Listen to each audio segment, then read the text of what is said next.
有的时候这个遊戲他們叫它刁民模擬器，它不是沒有道理的。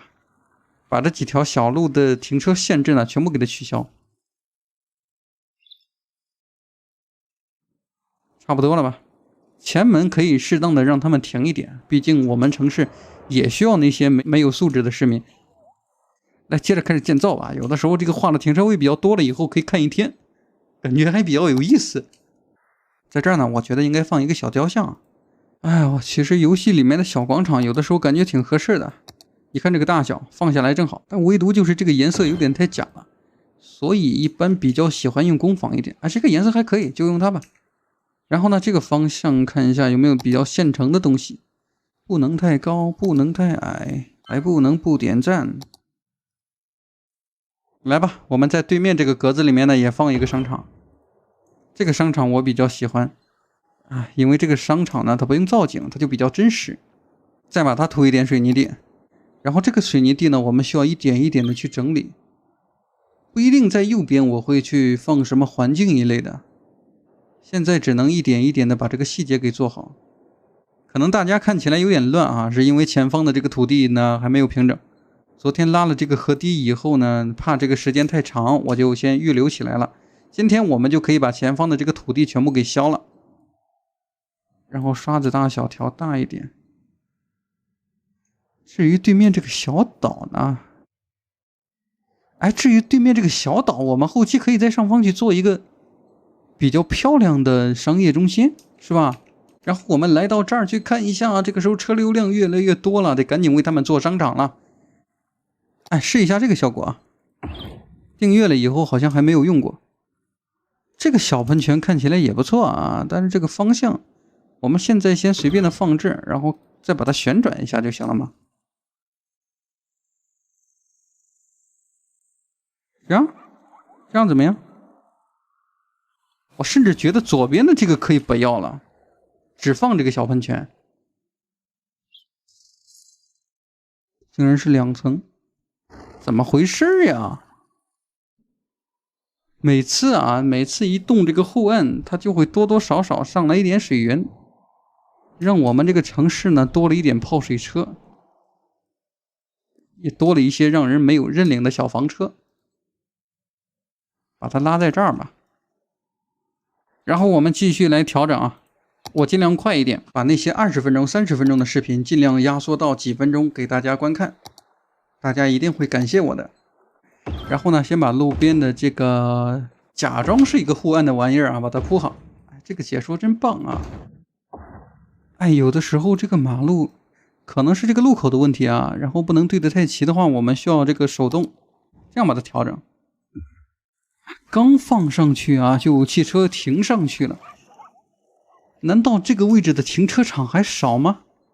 那麼中間的資產呢，我們先來到萬達的後廣場，然後呢在這裡也要加一個隱形的道路。比如說我現在先鋪了3個樓梯，你看通過這個樓梯去對面可能有那麼一點點方向性的錯誤，把這個紅綠燈先取消了，這個車跑得太慢，要讓他們迫不及待的來購物。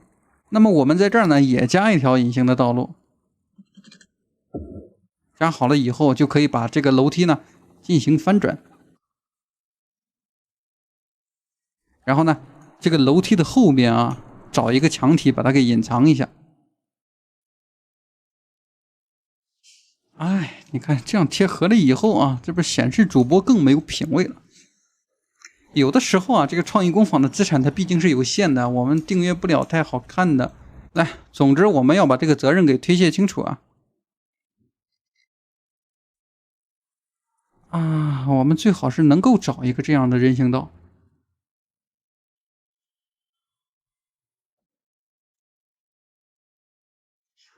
右邊的這個地形好像是有點太高了，不過這樣更刺激那麼這條路它既然已經可以上來了，是吧？我們就需要把下方的隱形道路也連接一下。OK， 行人是可以過來的。至於旁邊要不要為它貼上一個廣告呢？很有意思，我突然覺得這個牆面上還可以貼個廣告。那這是人辦的事嗎？直接貼在牆面上吧。其實對面的牆上再貼幾個就更真實了。就先這樣來吧，這裡有大量的細節需要整理。然後呢，把這個區域給整改一下啊，面積太大了。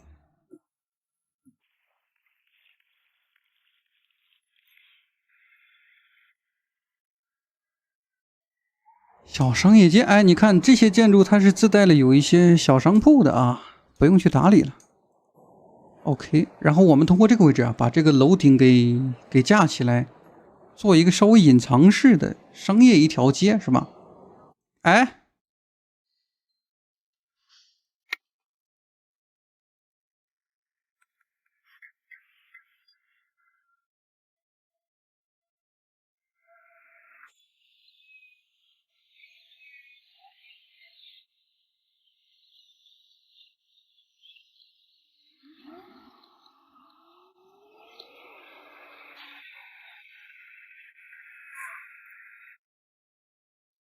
我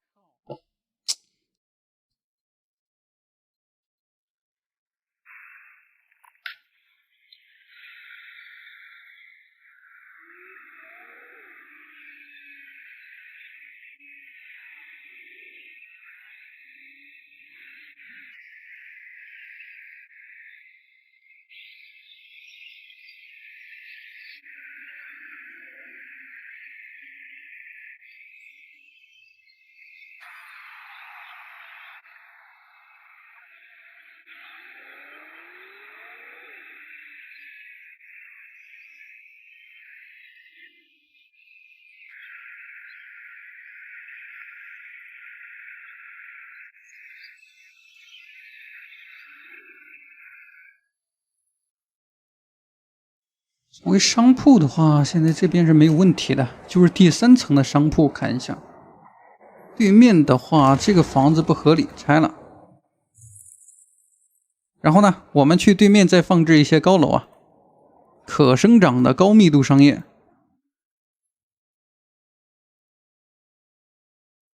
由於現在訂閱的資產比較少，所以啊，我先大概去放置一下，等到後期我訂閱了別的房子，可以稍微的把它替換一點點，是吧？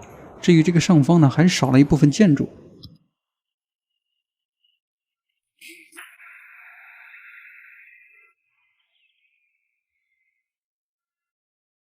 把這個天橋呢直接延到對面的山坡上，然後呢把這裡的建築啊全部把它連成一體。